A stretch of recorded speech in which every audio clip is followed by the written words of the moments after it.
அரசியல் கட்சினாலே பல பேர் சுயநலத்தோடு தான் இருப்பாங்க.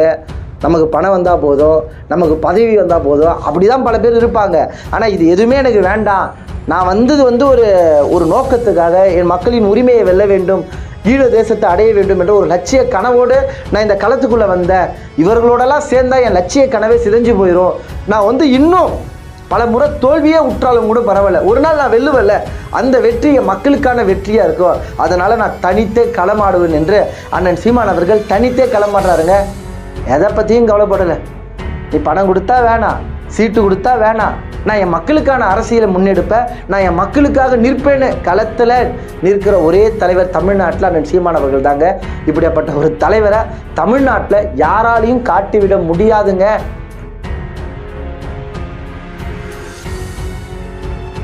தமிழுறவுகள் அனைவருக்கும் வணக்கம்.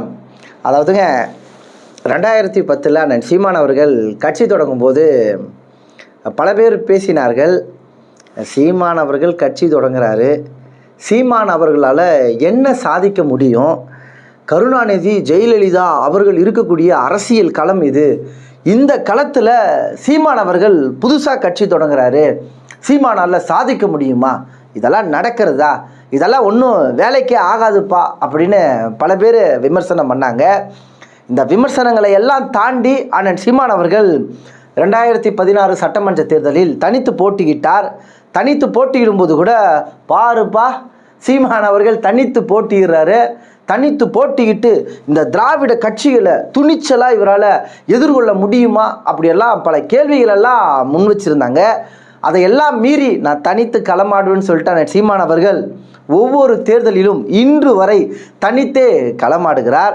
நீங்கள் யோசிச்சு பாருங்கள், 2010 அண்ணன் கட்சி தொடங்கும் போது சீமானெல்லாம் ஒரு ஆளான்னு கேட்டாங்க, பல பேர் கேட்டாங்க, பல கட்சிகள் கேட்டாங்க, பாஜக கேட்டது, காங்கிரஸ் கட்சி கேட்டது, திமுக கேட்டது, அதிமுக கட்சியை சார்ந்தவர்கள் எல்லாம் கேட்டாங்க. ஆனால் இன்னைக்கு நிலைமை எப்படி இருக்குன்னா, சீமான் அவர்கள் எங்கள் கூட்டணிக்கு வரணும்ப்பா, சீமான் அவர்கள் எந்த கூட்டணியில் இருக்காரோ அந்த கூட்டணி வெற்றி பெறும்பா, திமுகவை வீழ்த்துறதுக்கு ஒரே ஒரு வழிதான்ப்பா, சீமான் அதிமுகவோட கூட்டணி வைக்கணும்ப்பா, அதிமுகவோடு சீமான் கூட்டணி வச்சா திமுகவை எளிமையாக வீழ்த்தி விடலாம்பா அப்படின்னு பல பேர் தற்போது எழுதிட்டு இருக்காங்க.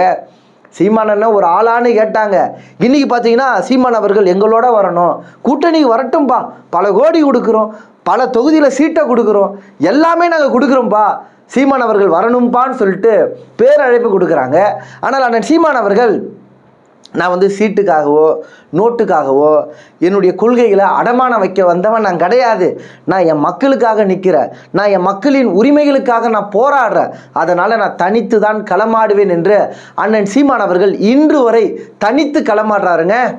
நீங்கள் யோசிச்சு பாருங்கள், திமுக பாஜகவோட மறைமுக கூட்டணி வச்சுருக்காங்க, அது எல்லாருக்குமே தெரியும், அதான் உண்மை. இப்போ திமுக கட்சியை சார்ந்தவர்கள் எல்லாம் பாஜகவோட இணக்கமாக இருப்பாங்க.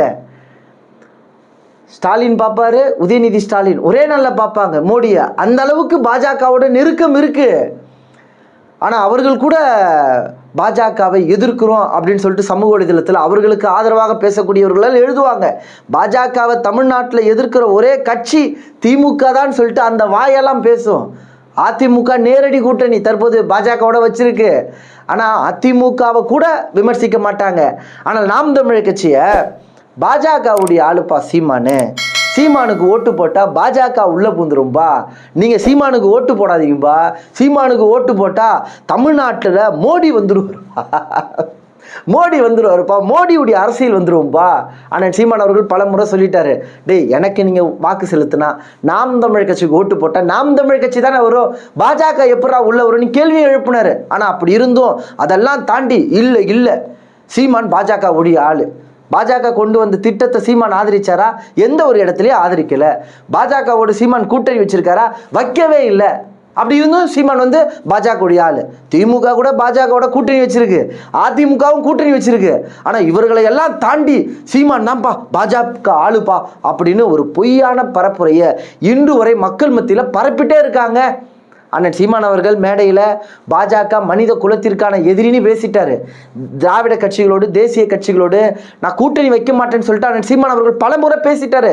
சீமான் என்ன வேணா பேசட்டும், பாஜகவை எப்படி வேணா எதிர்க்கட்டும், ஆல் இண்டியா புரோக்கர்னு மோடின்னு கூட சொல்லட்டும், அவர் என்ன சொன்னாலும் நாங்கள் கேட்க மாட்டோம், நாங்கள் சீமான பாஜகவுடைய ஆளுன்னு தான் சொல்லுவோன்னு சொல்லிட்டு இந்த திமுகவுக்காக பேசக்கூடிய வாடகை வாய்கள் எல்லாம் இன்று வரை எழுதிட்டு இருக்கு. ஆனால் அண்ணன் சீமான் அவர்கள் பாஜக கொண்டு வரக்கூடிய திட்டத்தை ஆதரிக்கிறது கிடையாது, பாஜகவின் அரசியலை எந்த இடத்துலையும் ஆதரித்து நின்றது கிடையாது. தொடர்ச்சியாக அண்ணன் சீமான் அவர்கள் பாஜகவின் அரசியலையும் இந்த திராவிட கட்சிகளின் சூழ்ச்சியையும் எதிர்த்து அண்ணன் சீமான் அவர்கள் களத்தில் சண்டை செய்கிறாருங்க. இது அவர்களுக்கு பொறுக்க முடியல. அண்ணன் சீமான் அவர்கள் முன்வைக்கக்கூடிய அந்த கருத்தியலை எதிர்கொள்ள முடியாமல் இப்படி அவதூறு செய்திகளை அண்ணன் சீமான் மீது பரப்பிட்டு இருக்காங்க. அதிமுக பாஜகவோட தற்போது கூட்டணி வச்சிருக்காங்க. நீங்கள் பார்த்தீங்கன்னா அதிமுக தானே கூட்டணி வச்சிருக்கு, ஆனால் அதிமுக மேலே கூட அவ்வளவு விமர்சனம் வந்தது கிடையாது. ஆனால் அண்ணன் சீமான் மேலே அவ்வளவு விமர்சனம் வந்துட்டு இருக்குங்க, இன்று வரை வந்துட்டு இருக்குங்க. சீமான் பாஜக ஆளு, சீமான் பாஜக பி டீம், அங்கே அதிமுக கூட்டணியை வச்சிருச்சுடா, அதை பற்றி பேச மாட்டீங்களே, பாஜகவோட சேர்ந்துருச்சுடா அதிமுக, பாஜகவோட நாங்கள் சேர மாட்டோன்னு பேசிட்டு இருந்தாங்க அதிமுக, இன்னைக்கு உடன்பட்டாங்க, கூட்டணி வச்சுட்டாங்க. ஆனால் அதை கூட பல வாய்கள் விமர்சிப்பது கிடையாது. ஆனால் பாஜகவோட சேராத அண்ணன் சீமான் மேலே ஒவ்வொரு நாளும் அவதூறு செய்திகளை பரப்பிட்டுருக்காங்க. முக்கியமாக நீங்கள் யோசிச்சு பாருங்கள், பாஜக கட்சியோட நமக்கு 1000 முரண் இருக்குது. பாஜக தமிழ்நாட்டில் வென்றுவிடவே கூடாது என்பதில் நாம் கவனமாக இருக்கோம். இந்த பாஜக வீழ்த்தப்பட வேண்டிய கட்சி என்பதில் நாம் உறுதியாக இருக்கோம். ஆனால் நமக்கு கருத்து முரண் 1000 இருந்தாலும் இப்போ இந்திய நாட்டை ஆளக்கூடிய கட்சி பாஜக கட்சி தான், அதில் மாற்று கருத்து கிடையாது. இந்தியாவே ஆளக்கூடிய பாஜக கட்சி, அதன் கட்சியின் தலைவர், தமிழ்நாட்டின் தலைவர் நயனார் நாகேந்திரன் அவர்கள் அண்ணன் சீமானவருக்கு அழைப்பு கொடுக்குறார். பல்வேறு முரண் இருக்கும் அரசியல் களத்தில், முரணெல்லாம் தாண்டி சீமான் அவர்கள் எங்கள் கூட்டணிக்கு வரணும் அப்படின்னு அழைப்பு கொடுக்குறாரு. இது போல் பல அழைப்புகள் அண்ணன் சீமான் அவர்களுக்கு ஒவ்வொரு நாளும் வந்துட்டு இருக்குங்க. நீங்கள் யோசிச்சு பாருங்களா, 2016 சட்டமன்ற தேர்தல் தொடங்கி கடைசியாக முடிந்த பாராளுமன்ற தேர்தல் வரைக்கும் நாம் தமிழர் கட்சி எதிர்கொள்ளுது. நாம் தமிழர் கட்சிக்கிட்ட பொருளாதார பலம் இருக்கா, வலிமை இருக்கா? பொருளாதார வலிமை இல்லை, பணம் நம்மக்கிட்ட கிடையாதுங்க. அதெல்லாம் மீறி நாம் தனித்து களமாடுறோம். நீங்கள் யோசிச்சு பாருங்கள், இப்போ நயனார் நாகேந்திரன் கூப்பிட்றாரு, அதிமுகவில் பல பேர் கூப்பிட்றாங்க, மற்ற கட்சியெல்லாம் கூட்டணிக்கு அழைக்கிறாங்க. அங்கெல்லாம் ஒரு வேளை அண்ணன் சீமான் அவர்கள் போனால் என்னங்க கிடைக்கும்? பல கோடி பணத்தை கொடுப்பாங்க, சீட்டு கொடுப்பாங்க, சீட்டு நோட்டெல்லாம் கொடுத்து நிற்க வைப்பாங்க, சட்டமன்ற உறுப்பினர் ஆக்குவாங்க, பாராளுமன்ற உறுப்பினர் ஆகலாம், இதெல்லாம் ஆகலாம். ஆனால் இதெல்லாம் நம்முடைய கொள்கைக்கு முரணாக இருக்குது. இப்போ பாருங்கள், பணம் இல்லாமல் நாம் தமிழர் கட்சியை கஷ்டப்படுறோம், தேர்தலை எதிர்கொள்ள முடியல, அந்த அளவுக்கு சிரமமாக இருக்குது. ஆனால் இவர்களோட சேர்ந்தா பணம் கிடைக்கும், பதவி கிடைக்கும், புகழ் கிடைக்கும், எல்லாம் கிடைக்கும். ஆனால் நம் மக்களுக்காக உண்மையும் நேர்மையுமாக இந்த களத்தில் நம்மால் நிற்க முடியாது. அதனால இது எதுவும் எனக்கு வேண்டாம், நான் என் மக்களுக்காக நிற்பேன், நான் தனித்தே நிற்பேன், எனக்கு தேவையானதை என் மக்களே எனக்கு கொடுப்பாங்கன்னு சொல்லிட்டு அண்ணன் சீமான் அவர்கள் இந்த களத்தில் நிற்கிறாருங்க. இந்தியாவே ஆளக்கூடிய கட்சி கூட்டணிக்கு அழைத்த போதும் வாங்க எங்களோட வந்துருங்க, நீங்கள் வந்தாதான் எங்களால் வெல்ல முடியும்னு அவர்கள் நின்ற போதும் கூட இல்லை நான் வரமாட்டேன், நான் தனித்து தான் நான் போட்டிடுவேன்னு சொல்லிட்டு அண்ணன் சீமான் அவர்கள் தனித்து களமாடுறாருங்க. உங்களுக்கே தெரியும், விஜய் அவர்கள் அரசியல் கட்சி தொடங்கினார். அரசியல் கட்சி தொடங்கினோடனே திமுக மேலே கடுமையான விமர்சனத்தை முன் வச்சார். அதிமுக மேலே விமர்சனத்தை முன்வைக்கல, பாஜக மேலே விமர்சனத்தை முன் வச்சார். விஜய் அவர்கள் முன் வச்சிருந்தார். அப்போ எல்லாரும் நம்பினது என்னென்னா, விஜய் அவர்கள் அதிமுகவோட கூட்டணி வைக்க போகிறாரு. பேச்சுவார்த்தையும் நடந்தது, நடக்கலைன்னெல்லாம் பேச முடியாது. திடீர்னு விஜய் எனக்கு துணை முதலமைச்சர் வேணும், எனக்கு அதிகமான தொகுதிகள் வேணும் அப்படின்னு கேட்கும்போது அதிமுக முடிவு பண்ணுறாங்க, என்ன நீ இன்னும் கட்சி இப்போ தான் தொடங்கியிருக்க, நீ ஒரு தேர்தல் கூட சந்திக்கலை, அதற்குள்ளே நீ இவ்வளோ டிமாண்டு வைக்கிறியா அப்படின்னு சொல்லிட்டு பாஜகவோட அதிமுக இணைஞ்சிட்டாங்க. இப்போ விஜய் தனித்து விடப்பட்டிருக்கு. இப்போ பாருங்கள், விஜய் தனித்து விடப்பட்டிருக்காரு. இப்போ விஜயே பார்த்தீங்கன்னா இப்போ அண்ணன் சீமான் அவர்களை தேடி வரக்கூடிய ஒரு சூழல் உருவாகிடுச்சு. அண்ணன் சீமான் அவர்கள் ஆரம்பத்தில் விஜயுடைய அரசியலை ஆதரித்தார்.